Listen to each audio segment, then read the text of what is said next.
മീൻകാരൻ ചേട്ടൻ പറഞ്ഞു ഇന്ന് മീനില്ലാന്ന്. അപ്പോൾ എൻ്റെ കയ്യിൽ സ്റ്റോക്കുള്ള പച്ചക്കറികളാണ് ഇത്: കോവയ്ക്ക, വഴുതനങ്ങ, പടവലങ്ങ, പരിപ്പ്, പിന്നെ ഉണക്കച്ചെമ്മീൻ മാത്രമാണുള്ളത്. അപ്പോൾ ഇത് വെച്ച് നമുക്ക് എന്തൊക്കെ കറികൾ ഉണ്ടാക്കാൻ നോക്കാം. അപ്പോൾ പടവലവും പരിപ്പും കൂടി ഒരു മുളീഷും, കോവയ്ക്കും ഉണക്കച്ചെമ്മീനും കൂടി ഒരു മെഴുക്ക് വരട്ടിയും, വഴുതനങ്ങ ഫ്രൈ.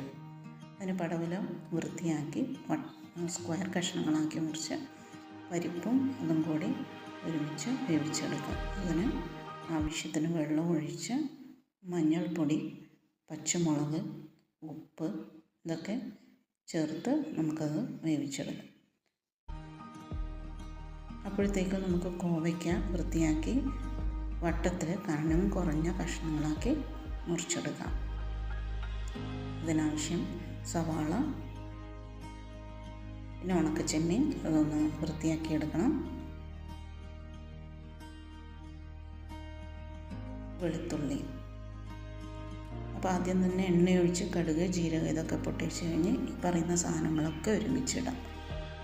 മഞ്ഞൾപ്പൊടി, മുളക് പൊടി, കോവയ്ക്ക, ഉണക്കച്ചെമ്മീൻ, ഉള്ളി, കൈപ്പിടി നിറയെ കരിവേപ്പില, ഉപ്പിട്ട് നന്നായി വേവിച്ചെടുക്കാം. വെള്ളമൊന്നും ചേർക്കണ്ട.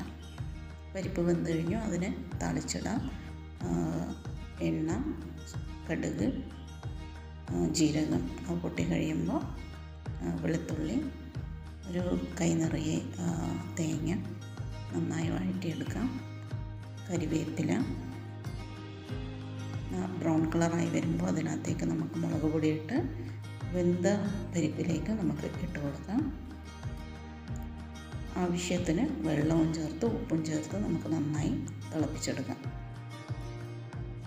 ഇനി നമുക്ക് ബാക്കിയുള്ളത് വഴുതനങ്ങയാണ്. വഴുതനങ്ങ ഫ്രൈ അല്ല, നമുക്കറിയാവുന്നതുപോലെ സാധാരണ മീൻ വറുക്കുന്നതിന് ചെയ്യുന്ന പോലെ തന്നെയാണ് വട്ടത്തിൽ മുറിച്ചെടുക്കാം. വഴുതനങ്ങ മുളക് പൊടി, മഞ്ഞൾപ്പൊടി, ഉപ്പ്, വേണമെങ്കിൽ പുളി വെള്ളം അല്ലെങ്കിൽ നാരങ്ങാനീര് അത് ചേർത്ത് മിക്സ് ചെയ്തെടുക്കാം.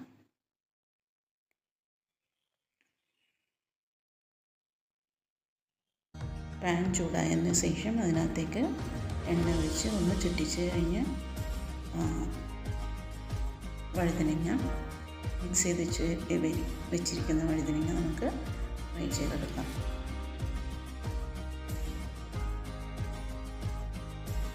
അപ്പോൾ ഇന്നത്തെ വിഭവങ്ങളൊക്കെ റെഡി ആയിട്ടുണ്ട്. കോവയ്ക്കയും ഉണക്കച്ചെമ്മീനും കൂടിയുള്ള മെഴുക്ക് പുരട്ടി നല്ല ടേസ്റ്റാണ്. അതും അച്ചാറും മാത്രം മതി നമുക്ക് ചോറ് കഴിക്കാനായിട്ട്. പിന്നെ പരിപ്പ്, പടവലം, പിന്നെ വഴുതനങ്ങ ഫ്രൈ. എല്ലാവരും ഒന്ന് ട്രൈ ചെയ്തു.